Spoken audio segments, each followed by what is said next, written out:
just started now. So yeah, I'm really excited, and as a couple of other people said about the title, I really like the title. So they're really looking forward to this webinar, and yeah, the virtual floor is yours, Tyson. Thanks for doing the webinar, and thanks John and Delta for helping this happen and for supporting TEFL Equity. Cool. Can you get my up?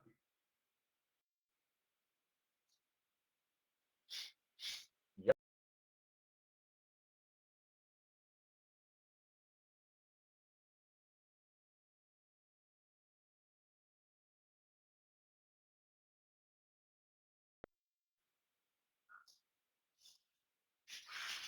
Yeah. Great. Whoops. Sorry. I have, first of all, I'd like to say thanks to Merrick for asking me to do a webinar ages and ages and ages ago. And I have to say that it didn't seem like it would ever get here, because we had decided probably 6 months or longer ago that I would do this topic. So I've had some time to do a little exploration myself and do some preparation and live with this title that I had made, which evidently more than one person has suggested has a pretty cool title. I think so myself. But before I go any further, I have a little girl who wants to say hello to everybody. She's been bugging me to come on my lap. So I thought, here you go. This is her moment, 5 minutes of fame. All right. So let me talk to you a little bit about what we're going to do today. First things first, I told Merrick, and I'm going to need to apologize to most of you, that I have an extremely serious man cold at the moment.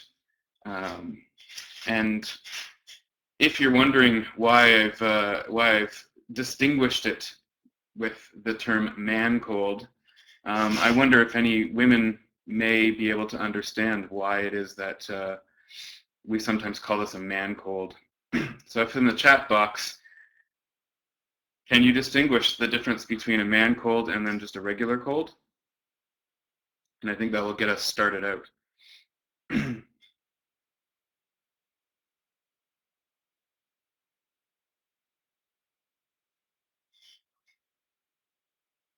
Yep, man cold.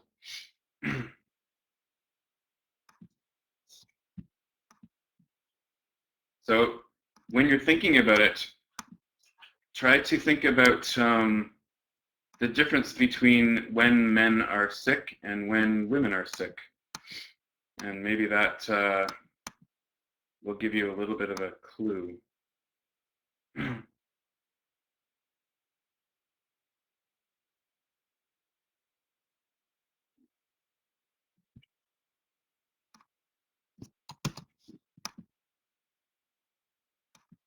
Oh, Karen, interesting. I think that you're actually the opposite. I think Ron and Merrick, who are both men, I am assuming, actually have the right idea that a man cold is really termed so because men are kind of wimps about being sick, and they tend to overplay it a little bit. In fact, yesterday on Facebook, I put a status update which said, uh-oh, slight scratchy throat coming on. And one of my friends said this. So I put this in the chat box. She said, "This sounds like the beginnings of a man cold. Bring in a team of doctors, nurses, and your mom. Good luck, buddy. I hope you make it through this." So here, I wonder if we can actually say that there is a necessary distinction between how men and women relate to colds. In my case, I'm sucking it up for this webinar. So if my head is a little bit foggy, please forgive me. And if I lose my train of thought, please forgive me. But at least I'm not going to baby it up because you don't need to see me saying stuff like, a complaint so much. So let's move on from that distinction and move on to something else.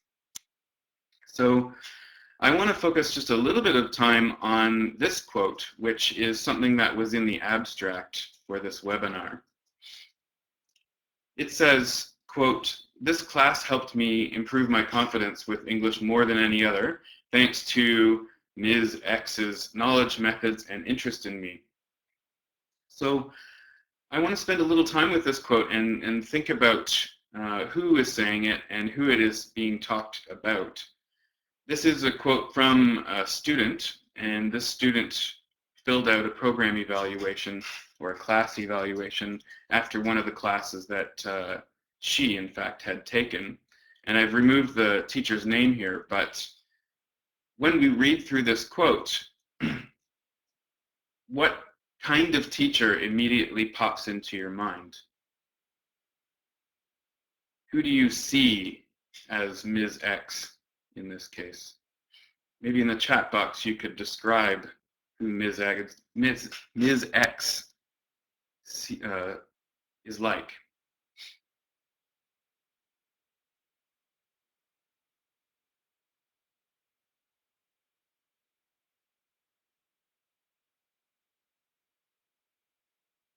So maybe a nest. Well, she's clearly a good teacher, I would say. I mean, at least from this student's perspective. Experienced.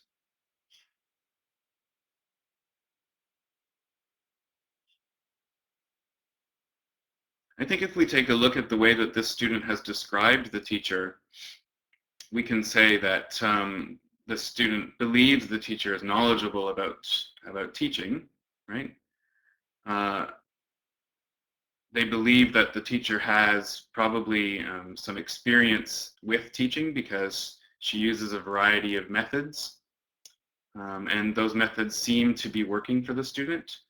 And of course, empathy or sympathy, I guess you could make an argument for both, but anyway, the teacher shows caring for that student and interest in whether that student learns or doesn't learn. And I think if the first thing that came to your mind was, you know, a Caucasian female teacher, then I think that we need to consider whether or not we are prejudiced ourselves and whether or not we are perpetuating this idea that these types of characteristics are those that a student would give to a native English-speaking teacher as opposed to a non-native English-speaking teacher. There's nothing in the quote, in my opinion, that really differentiates which one she's talking about, and perhaps we can't exactly know for sure whether Ms. X was a native English-speaking teacher or not. And we just need to keep our ideas in check in this case.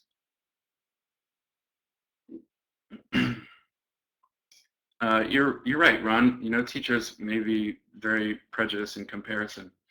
You know, I think there's definitely something to be said for the fact that schools believe students have some prejudice towards non-native English-speaking teachers, because obviously it is more often than not in job ads where you would see that preference listed.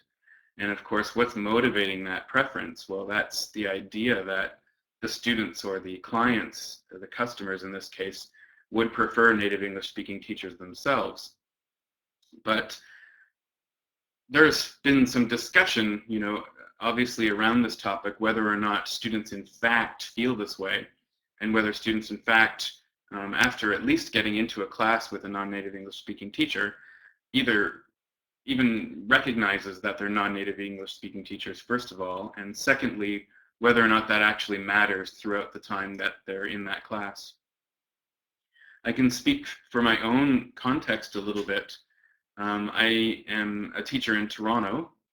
I work at the University of Toronto, and at our university in my program, we have a number of non-native English-speaking teachers, actually.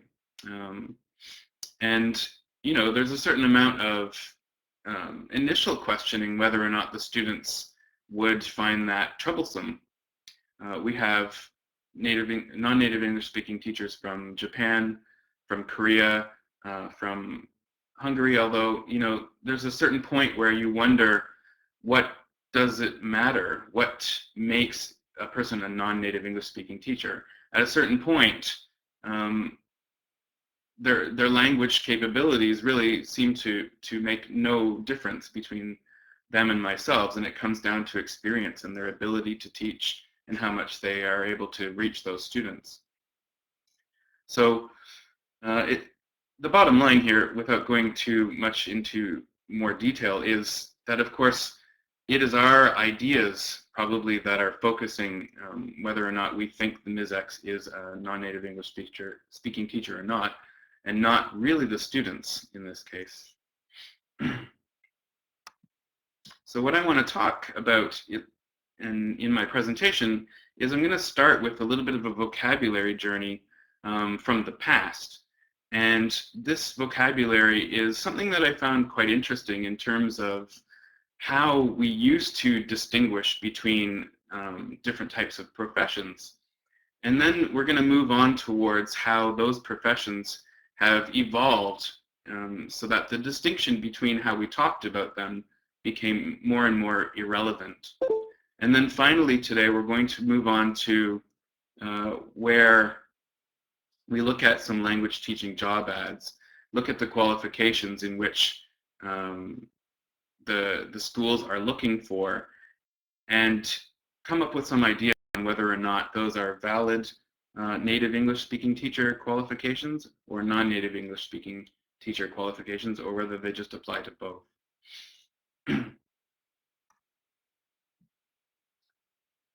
So where I want to start here is taking a little bit of a look at some professions. And in this case, I put this photo down here, well, sort of a photo. And does anybody know this person's name?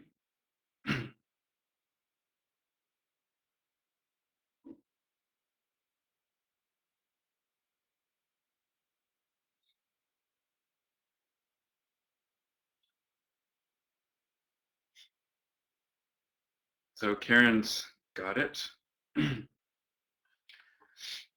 So this is Prince Charming, yes.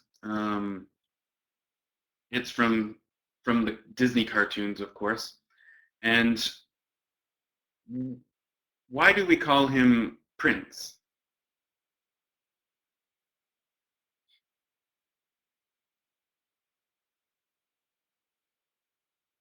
Well, what I would say is that we call him Prince simply because the position he holds and the fact that he is male requires us to call him one form of the word, right? Prince. If we think really about what a prince does, can we say that the prince has job duties, that are particularly masculine? I would say maybe if we looked far in the past, we could say one thing or another about that. But if we look today, princes and princesses tend to be a little bit ornamental. In this case, he's white for sure. If you go to Thailand, however, Thailand is a kingdom of Thailand as well, and they're not Caucasian, of course. Here we have his counterpart. So I might be dating myself a little bit, but does everybody know who she is?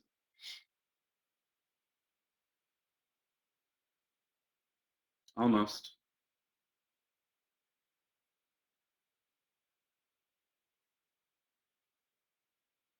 Yep, so she's Princess Leia. And of course, we can see in this case, she's got a gun, she's a little bit of a tough girl as well. So I wouldn't say necessarily that princess in this case is trying to be diminutive necessarily, but what we can see really is the determining factor between how we describe the gentleman before this picture and her is really just by adding an ESS to the word to show the gender of that word. There really is no other particular distinction. So let's take a look at another one where this has happened. So we've got prince and we've got princess. And what I want you to think about now is, can you think of other words like prince or princess where we distinguish between the two male and female word by adding an ESS? So Emil's got a couple of them.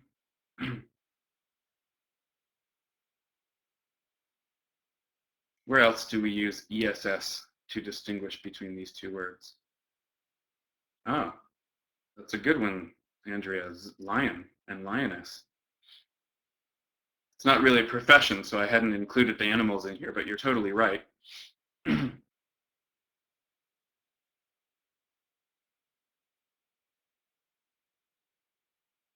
Host, right? Tiago, host and hostess. Yep, those come up. Sales? Emil, I'm not quite sure how you mean by sales. Oh, salesman and saleswoman. Yeah, that's a little bit of a different case. Definitely, there is some distinction there between male and female. The ones that I came up with, just off the top of my head, is count and countess. Right? They have a similar function to prince and princess. We have heir, right, and heiress. Of course, that's the people who are going to inherit things. And if we look beyond that, I think what we'll notice is that some of the words that you have been mentioning in the chat box are words like Helen has suggested that we're kind of moving away from. And if we look at the words that we continue to use, or at least predominantly continue to use, that still show the difference between male and female, like the words that are here, we can suggest that more or less there is no real distinction between them except for the gender, right? So none of these people really have, jobs necessarily. So it's not like their jobs are different, and that's one reason that we're trying to distinguish between them. The only thing that remains that is distinguishing between these people are most likely the gender themselves. And if we took away the gender, we could suggest that maybe, calling a princess a prince, that would take some getting used to, because really we are just simply distinguishing gender in this case. Now I'm going to talk a little bit about some of the other words that you've come up with. But first, there is this word, right? I think it came up in the chat box. This is something that is a little bit different than the other words that I mentioned here. In fact, we use actor and we still use actress. And if I was looking at the Oscars from this year, you can see that there's still best actress. Sorry, my cold's in my way. And are we distinguishing in this case simply by gender? Arguably, yes, but these people actually do have jobs. And I'm going to argue that really where jobs are concerned, things have more or less been moving away from this distinguishing factor. And in fact, we tend to be using things that are not gender-based anymore. But let's take a look at some examples of where we used to distinguish between two different professions using the ESS, and it might be a little bit interesting for you if you didn't notice this before. So, does anybody know who this character is?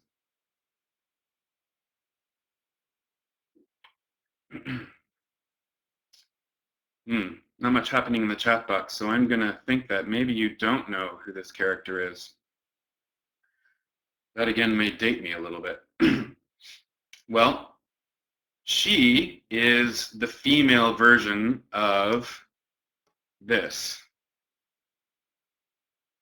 So maybe he gives you a clue.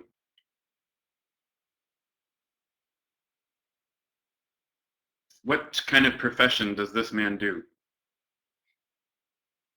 Or maybe hobby. Okay, so hunter, yes. Okay, so we used to distinguish between gender in this case by saying huntress as the female version and hunter as the male version. But more and more, it would be less and less distinguished to call one or the other. And most of the time we would say now, someone hunts, right? They're both a hunter, whether or not they're female or male.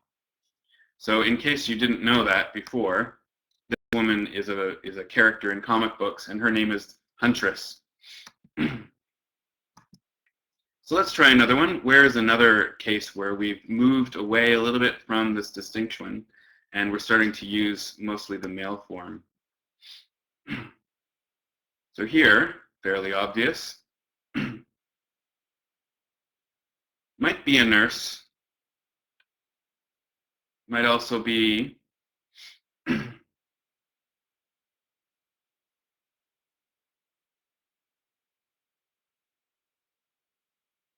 yes, doctor. So of course, in this case, if you look at these different people, they may be nurses, but I think most of us would probably be sure to say it's a doctor, right? But there was a time where we used to use the word doctoress to distinguish a female doctor from a male doctor. If you look up these words, you'll find that doctoress does exist etymologically. But what we're trying to show is that there was a move away from this distinction between male and female. So let's keep going. This one should be all too familiar.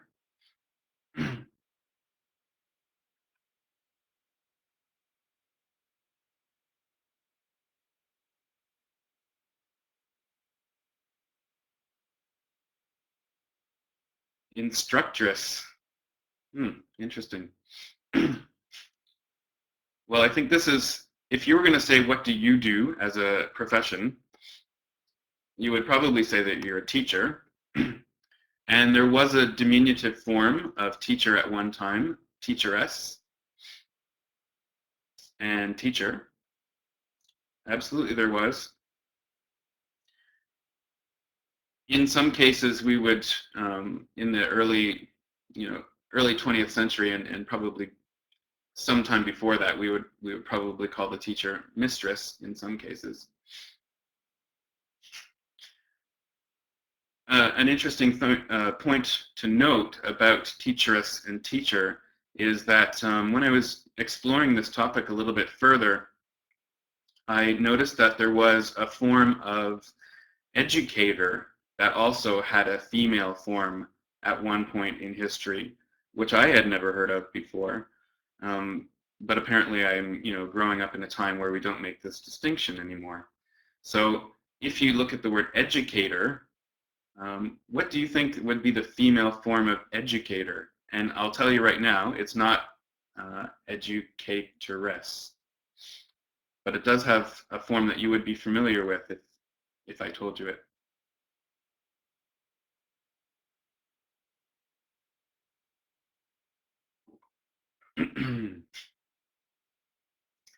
Oh, Margaret, you're so smart. The word definitely was educatrix. You are right. You're absolutely right. And as you can see, it has a slightly different ending to it, suffix to it. It's not the ESS, but it's the IX, right? And if you think and scan your brain for another situation where we have IX still remaining in the language to show a female version of something, I think probably you might have to search a little bit to figure out which word do we still use with an IX to show the female version. And executrix, I think I would argue that is not so common. Ah, Joanna, there you go. Yes, dominatrix. That tends to be the lingering word where we show a female form of dominator, right? And for some reason or other, that one's kept up its prestige in certain circles. So I think that's all the ones that might be the most immediately familiar to you, but were there more where we used to show the difference between male and female? And yes, there were. Although you can't quite see the whole URL at the bottom, if you look at Wiktionary, you'll find a large number of words that I had never heard of, but apparently exist, where that shows the differences between male and female, or at least at one time. And some of these will be somewhat familiar. So we had poet and we had poetess, although that is less and less common. We had author and authoress. Again, I've heard those words, but less and less common. There once was neighbor and neighboress. Now, can you imagine that there would be a time where you'd be just having a casual conversation with one of your neighbors who you've lived across the street from for 10, 20 years, and another family or another person has moved in down the street, and you're talking to your friend who had lived on the same street with you for 10 years, and you say to that friend, oh, there's some new people that have moved into the house, to the Smith's house down the street. And your friend says, oh, really? Is it a neighbor or a neighboress? And you think, oh, how scandalous. There is 2 neighboresses who are moving in. I think it's quite an interesting thing. We had ancestor and ancestress at one point to show the difference between male ancestors and female ancestors. We had bankers and bankeresses as well. And even, believe it or not, there were readers and readeresses. I'm not even sure that I'm pronouncing that correctly, but I would imagine that if you were going to talk about your target audience for a particular newspaper or book, you would have the readership, and that would be made up of readers and readeresses. Now, one thing that I wanted to mention was I was listening to a podcast, a very good podcast that I quite like. It is called Lexicon Valley, and if you haven't taken a look at it, I would strongly suggest, if you like language, you take a look at Lexicon Valley and download some of them. It's not exactly my favorite language-related podcast because, you know, they've got a little bit of a formula going where there's one guy who's a host and he's quite serious and very much into the language, and then they've got a second dude who's a little bit of a comic relief and says things, you know, that try to lighten the mood or make people laugh. And for me, that's not my favorite type of podcast. But despite that, they had an excellent couple of podcasts. One was about sex workers. And if you look up the Lexicon Valley Sex Workers podcast, what you'll listen to is a good 20-25 minutes all about how there was this distinction between male and female job-related titles. And they talk about how it really comes back to France, as a matter of fact. And of course, I haven't done my own serious investigation about how much of what they say is true, but I would venture to say that because one's a lexicographer, that they have a Lexicon Valley language-related podcast, that to some degree, they definitely must know what they're talking about.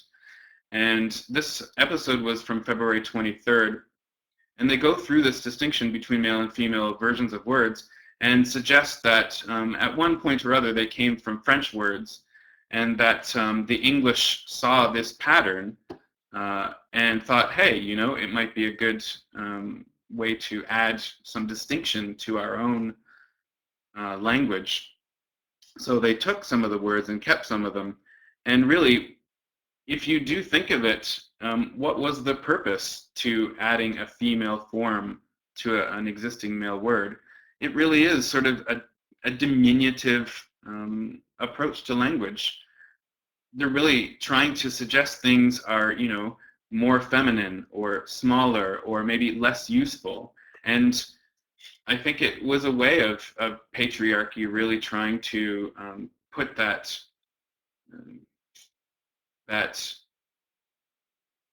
ideology among its citizens through the language. And we can still see that there are some examples of that today. And if we go outside of professions, I would say if you think of a small park, what would we call a small park in English?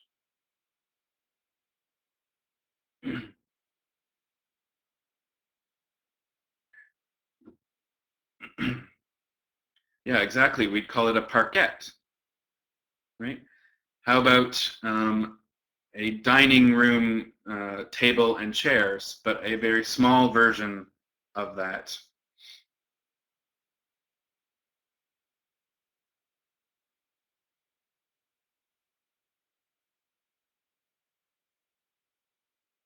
Exactly. It's called a dinette. Excuse me. And what we can see that's happening in both of these terms is the same thing that's happening or was happening with the distinction between male and female versions of jobs, is that when you add the suffix on the professions ESS or on the words ETTE, what we're doing is we're trying to show that something is smaller, it's less useful than the other version, it's more of a diminutive way of looking at that thing. And Victor, I would say that yes, it is distinguishing between the male and female because in French, nouns do have a male and a female form, right? So the male form would not have the ETTE on it, and the female form would. Right?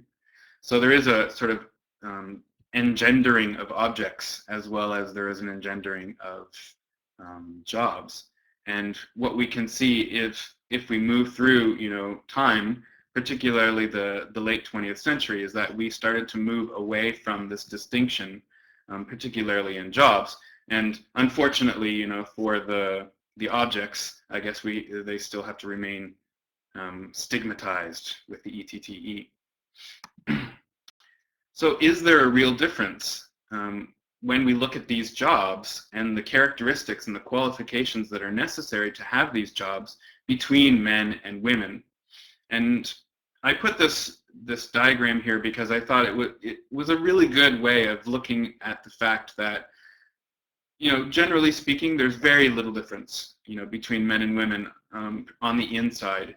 And when we talk about that skeletal sort of positioning, we could suggest that, yes, there's a little bit of a difference here and there, but like qualifications for a job or experience for a job, really the distinctions become less and less noticeable. And why is it that jobs in these cases need to have that distinction? And we can see that other people have recognized this as well when we take a look at jobs where there were male and female forms, but either it's been moved towards just the male form or replaced altogether with a different word. So here we have one of these types of jobs that someone mentioned way up earlier in the webinar. And this job, when you see it, what would you call her?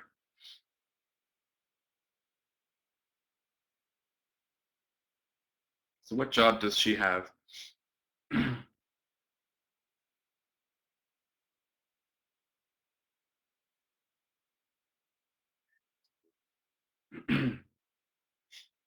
Okay, so we have a few. I would argue that there is a definite move away from the diminutive waitress in certain parts of the world. In Canada, anyway, it's more often these days people have been trying and more to use the word server more and more and more. And when we look at the word server in this case, we're suggesting that there is no distinction between the male and the female version of this position. And if we look at what do they need to do, there are no defining characteristics of a waiter versus a waitress. So in order to move away from that engendering of the word, we have created or started using more and more the word server. Here's another example where I think that we have started to move away from engendered language.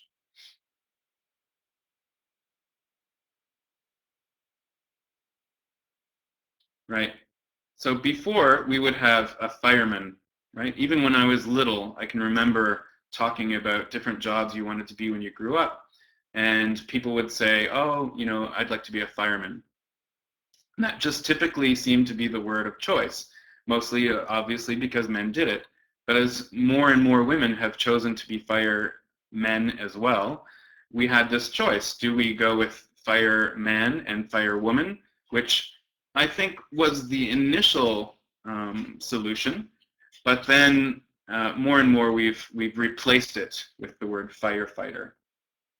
So when we look at the characteristics that are involved in being a firefighter, I think Emil's got a good point, right? You need bravery, you need courage, you need speed, you need to be able to make decisions quickly. None of those things are particularly gendered, right? So it's not man versus woman in this case. Another example where we've moved away, who's this? Ah, interesting you say barista.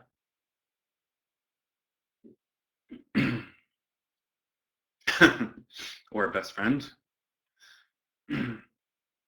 Barista would be a feminine version of a particular word.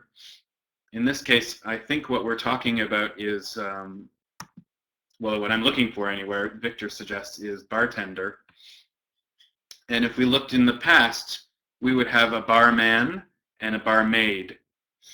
And those would be the engendered words. But again, those have become less and less noticeable in language. And we've moved almost completely, I think, to the word bartender, at least in Canada. Yes, absolutely. It comes from shopping. Here's another one. Someone earlier on in the webinar mentioned the gendered version of this. But I would argue that we these days are calling it less and less of the gendered word. So Helen, you mentioned air steward, right? That would probably be something that I would say there would be a female version of it.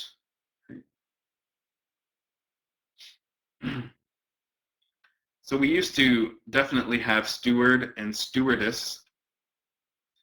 Perhaps, you know, Victor, you know, there might be host and hostess, but I would say actually, for the most part, we tend to use the word flight attendant these days. And again, it's moving away from the fact that there needs to be a distinction between men and women. Because really there doesn't. Again, we're looking at the job itself, and the job itself doesn't have defining characteristics that only women can do or only men can do. Now, this one was the only sort of example of a picture where I could find a male version that was clearly a male version of this job. So if you've watched The Simpsons at all, the man on the right is Waylon Smithers, and he has a particular job that he does for Mr. Burns, who's the extremely rich madman here. And in one past scenario, we might have called him a word that was a little engendered in terms of being feminine, but these days I would argue that we wouldn't say that no matter whether it's a female or male. So Karen, you say PA. I'm assuming that means personal assistant. Perhaps. Would there be something, another word, possibly?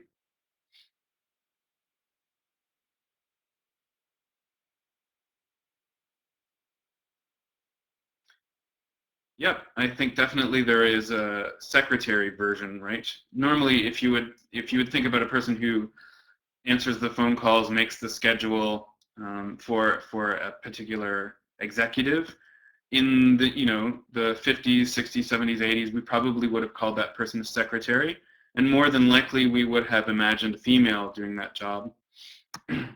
I would argue that we've replaced the word secretary with office assistant, or potentially executive assistant, or maybe personal assistant, as Karen mentioned earlier.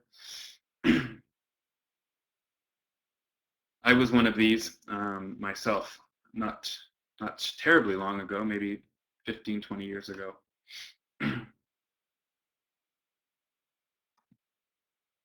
Now, I want to end off this segment with a Canadian one.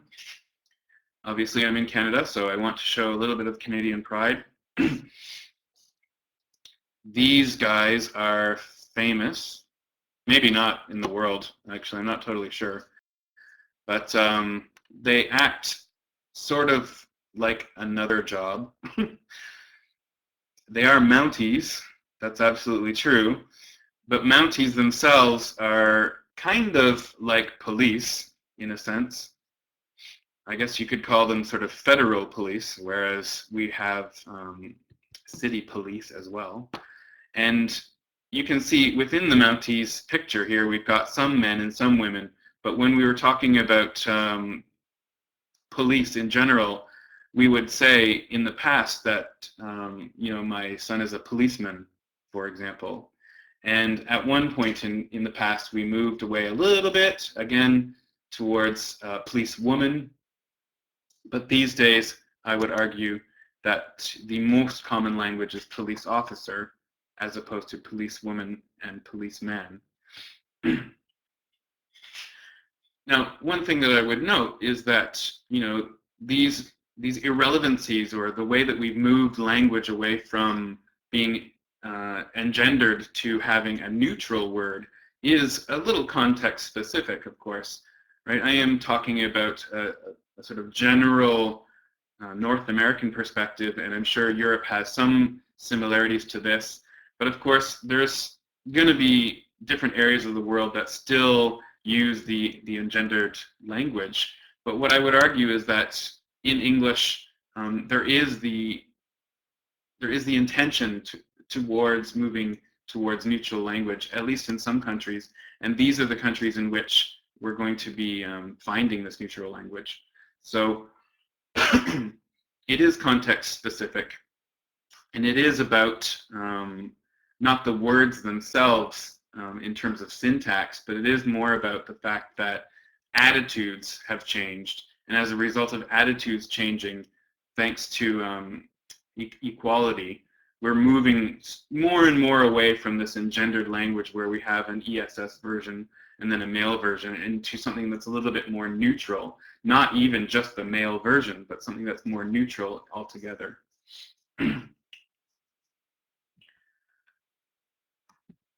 So what I want to move on to then is if we can think about the fact that the more and more women who are entering the workforce in particular areas where previously it was male dominated, we can tell that that's had an effect, on the language that is being used to describe those employees.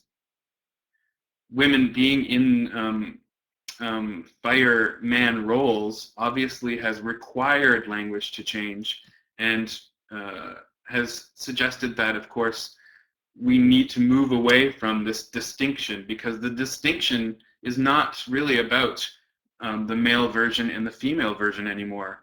Whereas, you know, for prince and princess, heir and heiress, you know, there really is no duties that are related to that necessarily. So the way that they are, in fact, showing this distinction is just simply because it's male and female. But in all the jobs that we've looked at after that, if we look at the jobs themselves and the qualifications themselves, we would argue that it is because there is no qualification that is male-oriented necessarily, or female-oriented in those jobs, that we need to move and have been moving towards a gender-neutral language.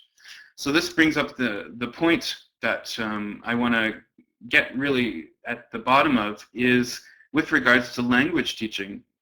Do we have a distinction that needs to be made between native-speaking English teachers and non-native speaking English teachers? Does that distinction exist? Right? Are the qualifications that are needed to be an effective teacher as an English language teacher, are they specific to native speakers and non-native speakers, or like how engendered job titles have moved away to something neutral, have those distinctions really become, or should they become, irrelevant? And what I've got here is I've pulled out a few job ads while I was doing my quick research the other day, and trying to look at what type of qualifications were necessary, or at least listed, and talk about whether those things are native speaker oriented or non-native speaker oriented, and whether or not that distinction is even necessary. So I pulled out this ad. This is for a Link ESL program instructor, and Link is it's a program in Canada that is for settlement sector. So immigrants who are moving here, they can take free English classes. And what we can see is we've got the qualifications here for that. You can see that it says a university degree and TESOL Ontario certification from a recognized institution. It requires experience in teaching English as a second language instruction. And the word second language is just a common one here. You need to have demonstrated work experience working with adults from diverse cultural backgrounds. And of course, you need excellent English communication and interpersonal skills. And if what we see in this case are those 4 qualifications, are the people who are applying for this job non-native English speaking teachers, native English speaking teachers, or both? Is there an expectation from the job poster in this case? What do you think?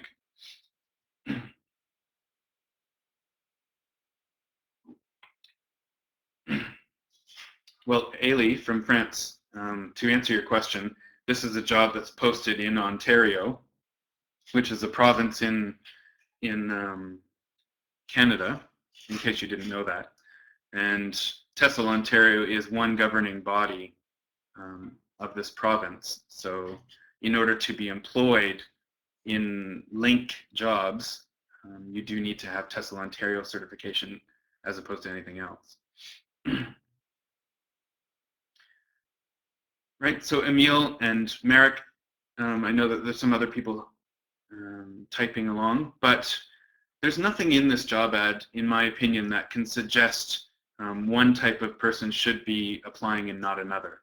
And in fact, I think if we look at the qualifications, as minimal as they are, really, I would suggest that there are some good reasons why a non-native English speaking teacher actually would suit this role. One is, they need to have a diverse cultural background, familiarity, right? The fact that you're an immigrant from another country and that you have gone through this experience yourself, most likely, of immigrating to another country is probably a very, very relevant soft skill for you to have in order to teach other immigrants themselves.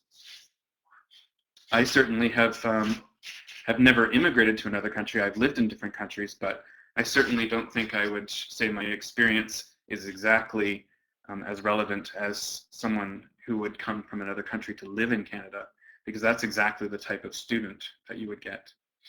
So let's look at another one. So this one is for a job in China, I believe. Oh, sorry, no, Korea. So this was posted on TESOL Canada's website, and it's for a full-time EFL faculty job. And if we take a look down at the minimum requirements there, just take a quick read of what it asks people to have.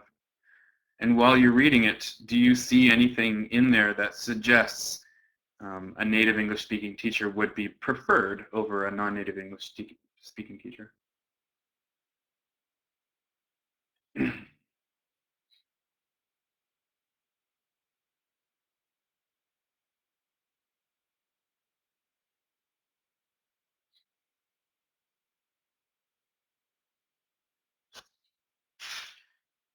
Well, you've absolutely picked up the key words that are not problematic, but at least speak a little bit towards this distinction, and that is the word native fluency. Now, I would argue that native fluency is put there to prevent any kind of, you know, prejudice in terms of, at least on paper, who can apply. What I would argue, though, is that, you know, there is a strong command of English that is necessary for an English-speaking, or sorry, English teacher job.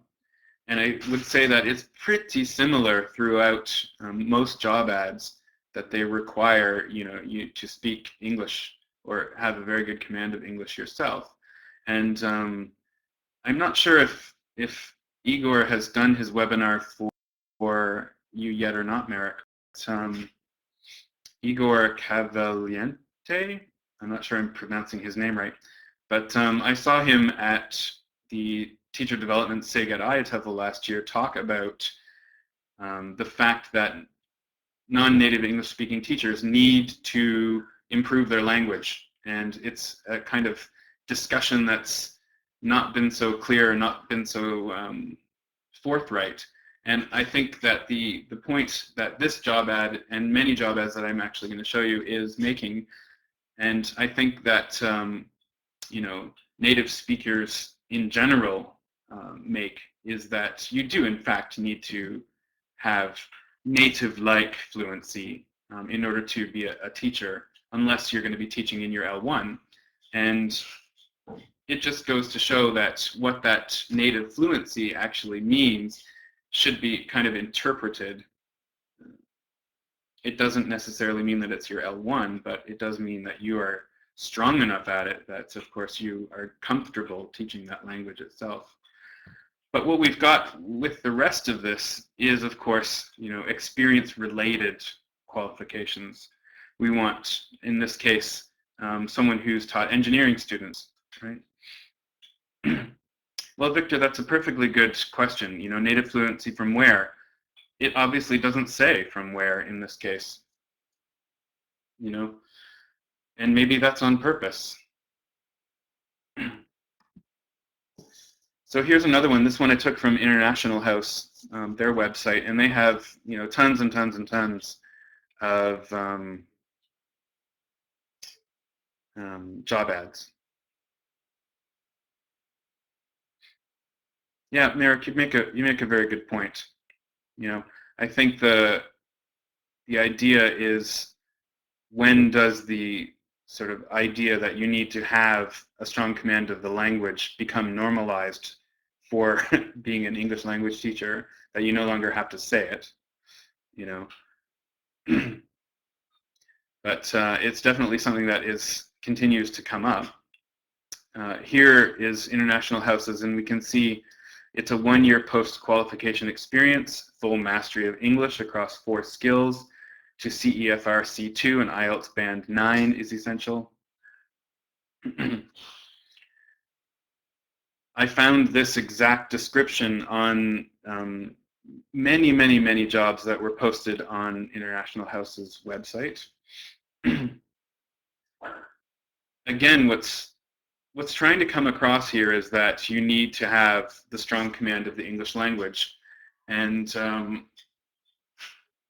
what I was saying earlier in response to Merrick is absolutely, it is really a silly thing to suggest that anybody who is going to be an English language teacher needs to have a strong command of the English language, because of course they do, you know.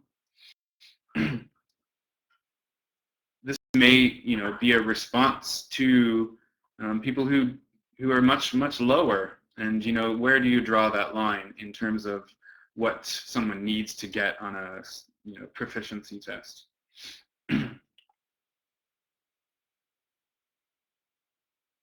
You know, the proficiency tests, you know, it's a whole other discussion that we could have, but obviously they're designed for test-taking skills as well as sort of some language proficiency. So clearly, you know, a native speaker who hasn't done any test preparation probably wouldn't get the qualification that this suggests is necessary. And of course, again, it comes down to where are you drawing that line? And is that line really even necessary?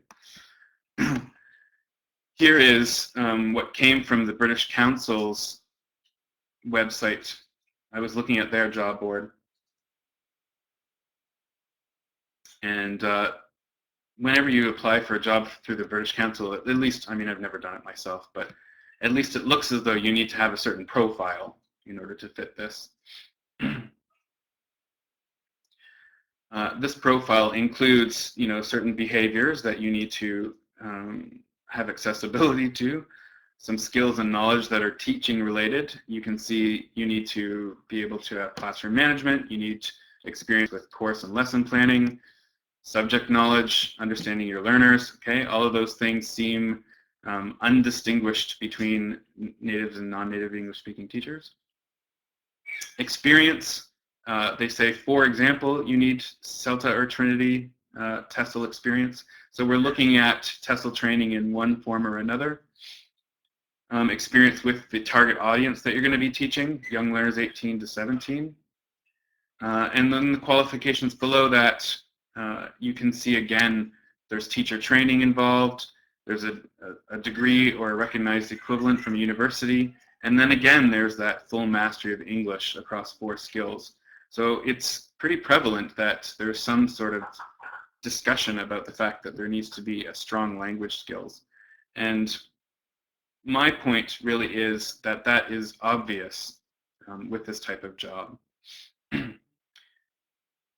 All of the other points that they mention there, they don't really show any distinguishing characteristic between a native English-speaking teacher and a non-native English-speaking teacher. Another one before we end off, just a quick look here.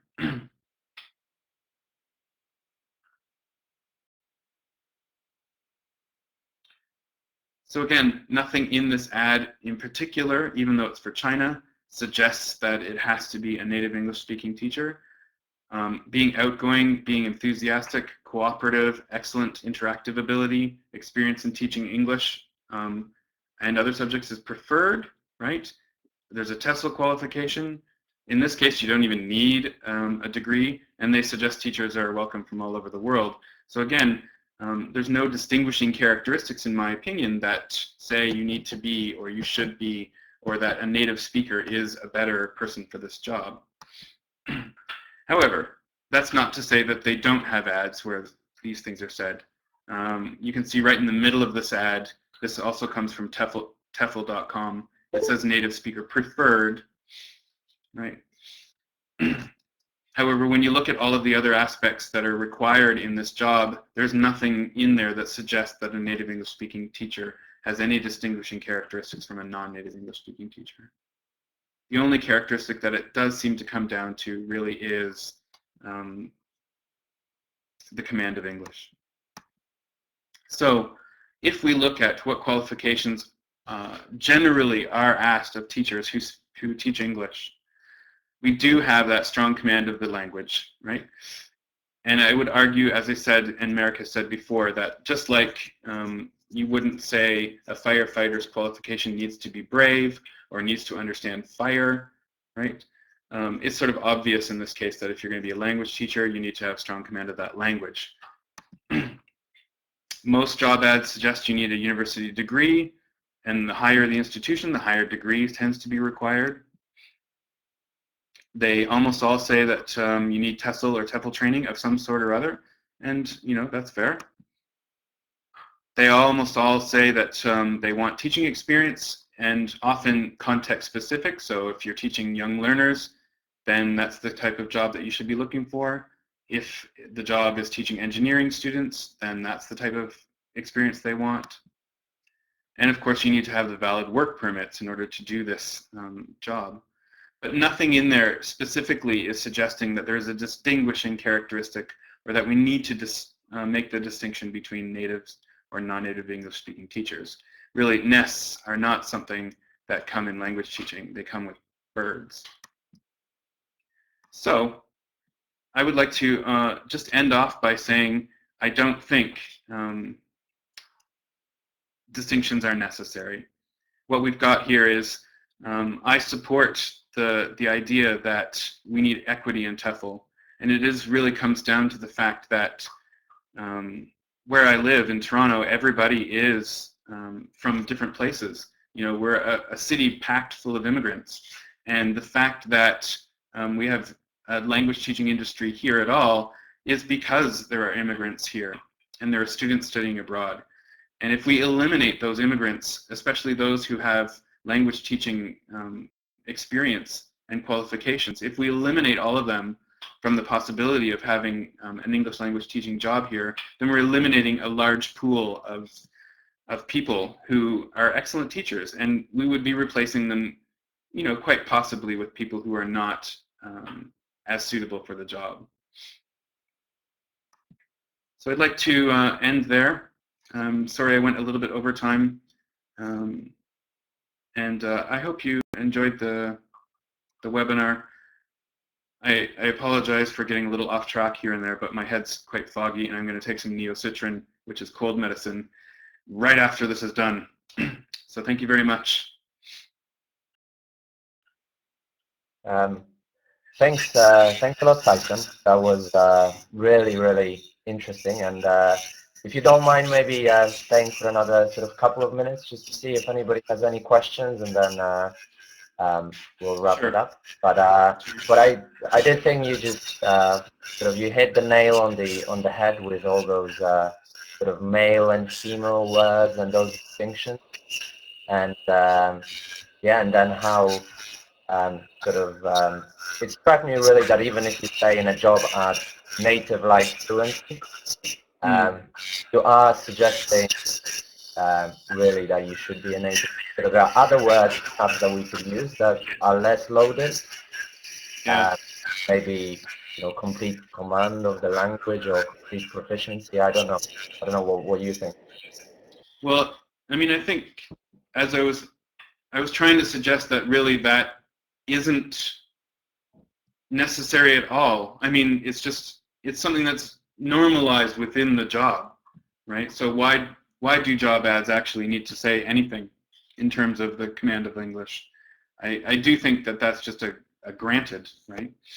But so maybe you say that they shouldn't even mention proficiency in the language. No, I think that's, yeah. Well, yes, that is what I'm saying. It would be, you know, a simple way for, you know, you come in for a job ad and I realize that your language proficiency is not very good, and it would be similar maybe to that of my students, then obviously I'm not going to hire you for that reason, you know. But to suggest that it needs to be put in a job ad, I just think it's kind of silly, actually. It's an interesting comparison from Margaret. It's like having to say you require your house to have walls. Yeah, right. That's absolutely true. Yeah, I do think though that, you know, in some countries perhaps you know, they hire native speakers only because they're worried about the language level of non-native speakers that goes up. So it would be definitely very nice if more schools adopted the sort of ads that you showed us from Canada, the first one, and then the one that International House had, or that really detailed profile of a candidate from British Council that looked very sort of, you know, professional and neutral, egalitarian. Right. Yeah. I mean, I'm sure that there's a response to the types of applicants that may have been happening, you know. So as a result of getting a whole bunch of applicants who can't speak English very well, you know, maybe employers thought, okay, well, you know, the best thing we can do is just eliminate a whole group of people so that we don't run into that problem. But, you know, the downside to doing that, of course, is obviously what you're all about. But, you know, the second thing is you're eliminating a whole group of people that actually could be very good language teachers simply because of a few people who didn't have the language skills, you know, a long time ago. Whenever they did interviews to begin with, I'm starting to lose my mind, to be honest.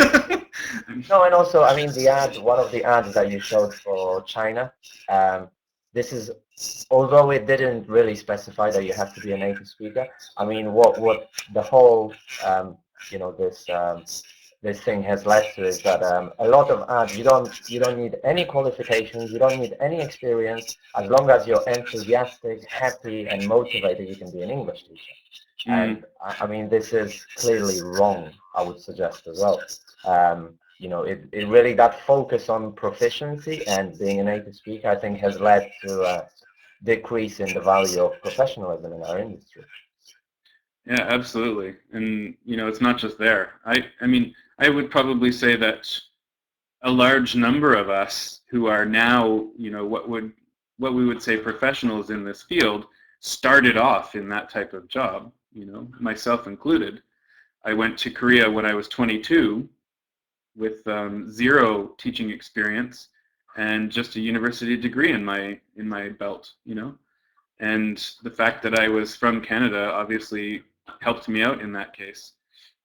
But, you know, my motivation for doing so wasn't to become a professional in English language teaching either. It was just to travel.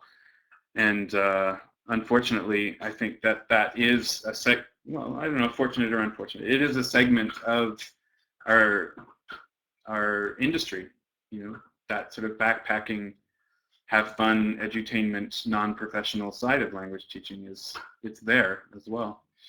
But you're right, in professional jobs, I think there's, I don't know what I was going to say.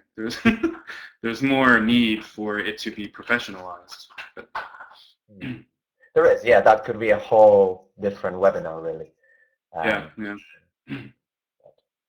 But yeah, I don't know if anyone has any questions. If not, then we'll wrap it up. And Poland is playing against Ireland in an hour in the Euro qualifiers. So keep your fingers crossed for Poland, obviously.